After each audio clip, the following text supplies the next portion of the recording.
that Margie showed was just Margie being curious, asking you about your profession. And what was amazing is the passion that people could also portray in what they were talking about. You know, like I think back on even, for example, like Dr. Wharton, when he spoke through like study tips and that sort of thing, not strictly actuarial, but the passion that he sort of portrayed and the insight he had was so helpful. And I knew that it would be a helpful episode, but I had no idea. Like every episode I sat down and there was always an element of where it's like, I didn't see that coming. And so did you expect that in the beginning, that there would be... I don't know. Like, I think it's difficult to know when you don't have information. Like what Megan said, you don't know what you don't know. That was literally it. Like, I knew that each of the guests that I had asked would be insightful because I knew them personally. But you also don't know how much of that insight they will relay. And so when people started sharing on the podcast, like I'm sure you can hear if you listen to my previous podcast, I go, 100%, yes. And because I'm like so eager, I'm like, tell me more. But it is, and it's, I think that's also one of the surprising things of, particularly when I was going through it, of your sort of communication subject, the communication workshop. It felt very frustrating at the time. I don't understand why we're doing this. But now, and especially listening to the podcast, how important it is, the ability to communicate your ideas in a coherent way and to get other people on board with them, to take these very technical topics that we talk about, reserving and capital, and they are very heavy, and to be able to get people interested in them, and to be able to relate it to a person who may not know about these things. And I think it's been great that you've been able to kind of guide listeners through that. So I can joke about that. It was a good excuse to ask, like, oh, well, for the listeners, we'll explain this. But I do think that oftentimes those are the best questions to ask, because I've often had these questions, but there's that idea of that you can't ask them. The expectation that you just know these things because you're an actuary now. Or... exactly. Like the other day, we were trying to find a venue for our lecture. And we changed our venues, and I went into the new venue, which was the right venue. And my students were like, oh, so this is the right venue because the actuary is here and they're chosen this venue. I'm like, being part of that actuary doesn't like give me like a free for all. Like everything I do is correct and I know what's going on, you know? And it does seem like that. Once you qualify, it's like you got the stamp of approval. Therefore, you must know. But I think like what Steve said, like with the ambiguity and uncertainty, and it's like, actually, that's what we deal with. I'm good, well, not good, but I try to be comfortable with being uncomfortable. That's effectively what I feel like an actuary is. And that was, I mean, that's what this whole podcast was. It was so uncomfortable for me because I think also I'm recording myself. And this is elements of where I'm learning and I'm letting other people listen in on that. So I mean, sometimes I would stumble over my words and I'd make super bad jokes, and like I was, as I say, like say and 100% and all these sort of things, like all the time. Like my cousin, as I said to you when we were having coffee, I actually started doing a tally of the number of times I was saying and I was like, could you stop please? My very delicate self-esteem is being sort of like fractured here. If any listeners want to do some stats on that, I want a per episode counter. You know, I want the average number of episodes. I won't emotionally recover. I statistically will never recover from that. And the other question I wanted to ask you is, I mean, so we've spoken about, you know, the idea of some of these skills, and particularly for me, of hearing other actuaries talk about it, not realizing how important they were. Are there certain skills that before you had started the podcast and during your lecturing and teaching, were there certain skills that you thought an actuary needed? And is there anything through these discussions that you are now has surprised you, of like skills that you, looking back on throughout the episodes, you've gone, oh, this is actually consistent, or lots of actuaries use this skill? Sure. So, like, communication. That's a really interesting question. I think communication was definitely one of them. I think a number of guests sort of touched on how important communication was. Like Nadeem had a very good explanation of sort of saying, you know, you bridge the gap between the technical and the business. And I thought that was a really good way of putting it. But I think for me, it kind of put things into place, you know, and I think Prof. Shah was amazing in doing that. He spoke about, like, you know, when we start with financial maths, we start with certainty. Where it's like, you will have this payout. And you're talking sort of about, you know, like annuities or whatever, but there's no uncertainty with regard to life or asset returns, etc. And then as you sort of bed down those core understandings, you then introduce uncertainty. And the way that he sort of painted that picture, I was like, oh, that's exactly what we did. But I didn't see it like that. I saw it as these sort of like okay, now they're just making us do something else. It's like, oh, here's just another subject that I need to do. I felt like, I was like a monkey in a circus being like, life contingencies now.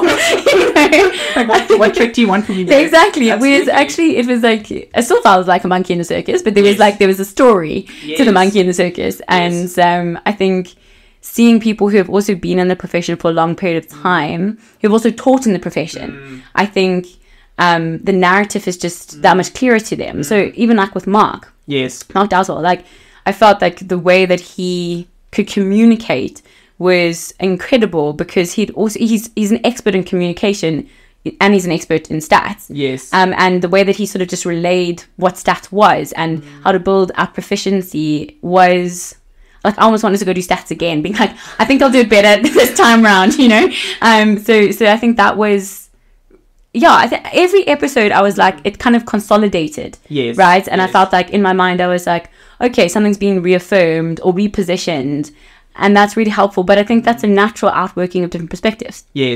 That was great to see. I mean, and this was mentioned by a couple of, but, coming to mind, I think Yvonne mentioned sort of this idea of like the first principles thinking. Yes. Like being able to build up solutions as an actuary, like how do you solve problems in first principles? And I mean, Ravaj also talks about it where, talking about being a monkey in a circus. You see it in silos, and it's very difficult while you're going through it to be able to take a step back and say, oh, life contingency is just variable, like bringing in the variable sort of exactly in terms of like payments, and how we actually do build on, and the stats build on each other, and all of these things are interconnected. And again, this podcast, I think one of the great things that have come out from it is the ability for listeners to see this kind of roadmap almost, and like practically to put it in context, because it always helps me. I mean, Prof. Sure, I very much also was like, oh, this all makes so much sense now. It was so obvious, and I was just like,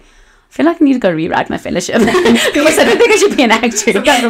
I need to restart everything. Exactly. First year, here I come. I appreciate all of this as I was going through it. But just that you mentioned Ravaj now, I think that was a very special episode for me, because I also got to thank him for sort of the role that he had played, especially in my first couple of years when I was studying, because he was like, honestly, at the end of first year, I remember being so overwhelmed and being like, if there's another 3 years of this, like, this is not going to go well. And that sort of calming, I mean, Ravaj is like the calmest person I've ever met. So chill.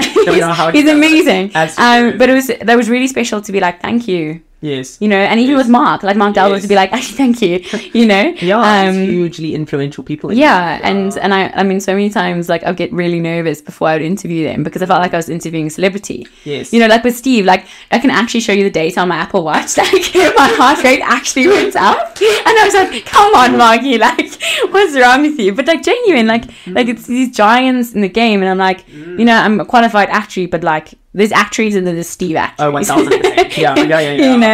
No, I always joke. I mean, Steve is older than some of the buildings on Earth. So he's been there for a while. I hope he doesn't listen to this episode. Like, Adam, in your performance conversation, we're bringing this up. And I think more mentions, Lusani mentions it, of this idea that there are people to thank as well. Our eventual journey includes, and I also, looking back of, it's easy to kind of break it down into, I've done so many board exams, I've done so many hours, all of these things I've put in, but actually it's also such a human related thing, because it is so hard. It's difficult. I often ask students, so like I was saying, asking students of a support network of, who else do you know that is an actuary? Are your family actuaries? Do they understand?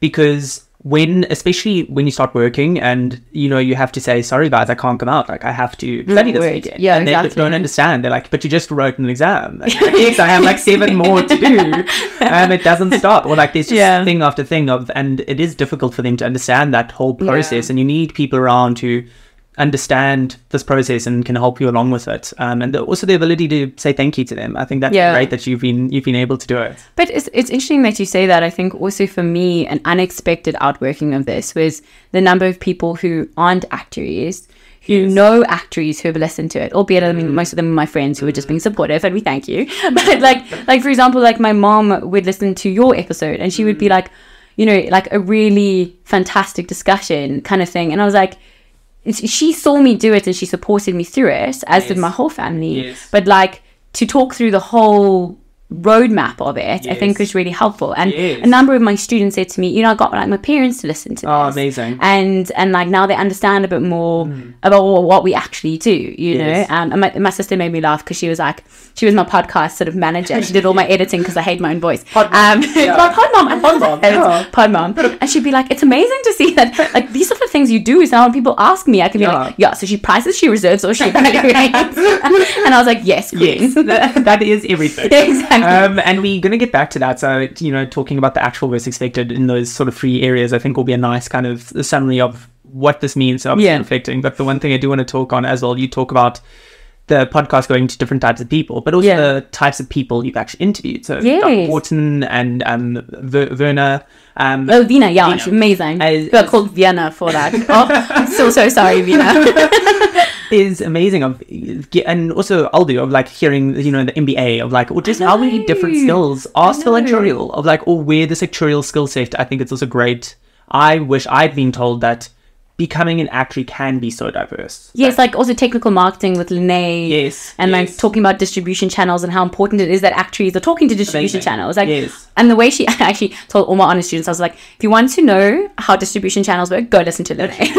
She was incredible. Because actuarial science, and I mean, I often, especially if I was at a wedding the other day and I love chatting shop. So I'm chatting to a broker, and that always amazes me because it's so different. They also engage with a lot of the similar concepts that we do. They have to understand a lot of the products, but in a very different way. 100%. And they have to understand the contract law behind it. And that's sort of, it helps you take a step back and realize that you are a part of a bigger process, and that your skills can do so many things. It doesn't have to be that you only ever do a certain product. I also love the episode with Megan where you were chatting about like, is there a role for a pensions actuary, or and I think she said that everyone should give it a try. Like, something different, and your ability to use these first principle thinking skills and got applied in so many places, I think is awesome, and it's something I hope people take away from it. And I think also one thing that I really enjoyed about the podcast is that, like with Nicole, there was an episode on dealing with failure. And then with Pateka, there was the whole discussion around mentorship and how important it is that you have people supporting you who understand, like, as you say, understand what you've been through. Because you can have family who are supportive and like, we back you.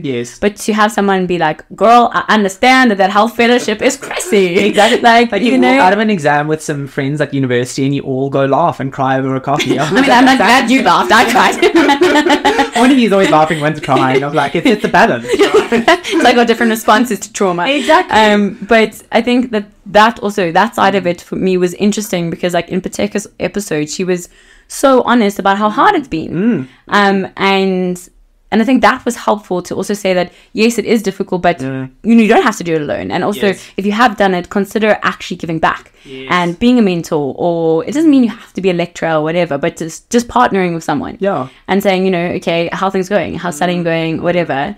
And knowing that you understand what they've been through makes a massive difference. I mean, and like you said, it doesn't have to be mentorship or lecturing or, but even just taking someone for a coffee. Exactly. In the office, you see them struggling and saying, hey, what's going on? Like, I see like the exams don't go so well. Like, do you want to chat about it? Let's figure out something for you. Because it's hard and it can be very lonely. And so what are there any other areas of the sort of talking of A versus E of what are you going to be taking forward from here? So when sort of completing the actuarial control cycle, how are you feeding this whole process back in? I think I'm going to try not overthink it. I think there was also, especially like in the early episodes, I almost wanted to over edit some of them. And I was like, you know what, it's okay if it's a bit fumbly and like, you know, sometimes the person is far away from the microphone and it sounds like, you know, they shouting across a soccer field and whatever, you know, because I'm like, it's real. And I think for me, like in something like actuarial science where you do feel alone, I think that element of being real is important, you know, and that's why like often in the episodes I was like, yeah, I failed stuff as well. And that's, it's hard. Like, it's hard to be like, yeah, so doing this well for me sometimes. But I realized that also just makes me more approachable. Like, you know, I remember in one of the episodes, I think it was with Eugene, where I was telling him, you know, in my first episode, my first lecture with my first years, I taught them the simple and compound interest formulas. Yes. And I mixed them up. Oh, yeah, 1000%. I was like, I put the compound interest